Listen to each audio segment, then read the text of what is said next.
Laho ang korupsyon at katiwalian. Wala nang under the table na bayad, wala nang nawawalang pondo, at bawat piso ng buwis ay malinaw ang pinupuntahan. Ano ang magiging itsura ng ating bansa at ng buong mundo kung ganito ang katotohanan? Pamahalaang walang bahid. Unang pagbabago, pamahalaang tapat at malinaw. Ang pondo para sa mga kalsada, tulay, ospital at paaralan ay diretso sa proyekto. Walang nawawala sa bulsa ng iilan. Bawat kontrata ay bukas sa publiko at nasusuri ng mga mamamayan. Bumababa ang red tape dahil walang gustong maglagay.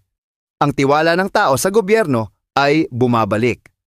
Ekonomiyang umiunlad. Kapag walang nakawan sa kaban ng bayan, mas malaki ang pondo para sa tunay na pag-unlad. Dumadagsa ang mga dayuhang mamumuhunan dahil siguradong malinis ang transaksyon.